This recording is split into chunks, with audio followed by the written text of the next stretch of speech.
Hello everyone, welcome to my another mini blog. বিয়ে বাড়ির blog সিরিজের আজকের হচ্ছে লাস্ট ডে, কারণ আজকে হচ্ছে রিসেপশন। তো চলো রিসেপশনের জন্য চটপট করে রেডি হয়ে যাই।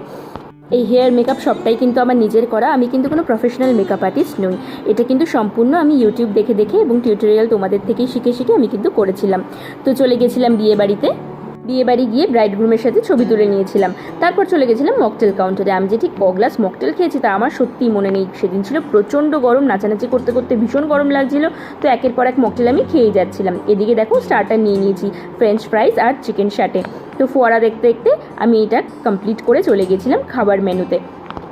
বিয়েবাড়ির মেনুতে কী কী ছিল সেটা তো দেখিয়েই দিলাম। প্রত্যেকটা খাবার কিন্তু জাস্ট দুর্দান্ত হয়েছিল। তো বন্ধুদের সাথে গল্প করতে করতে খাবার সমস্ত কমপ্লিট করে নিয়েছি। তো আজকের আমি ভিডিওটা কিন্তু এখানেই এন্ড করছি। ভিডিওটা ভালো লাগলে অবশ্যই একটা লাইক করে দেবেন, চ্যানেলটা সাবস্ক্রাইব করতে কিন্তু একদম ভুলবেন না। দেখা হবে খুব শিগগিরই নেক্সট ব্লগে। ততক্ষণের জন্য টাটা।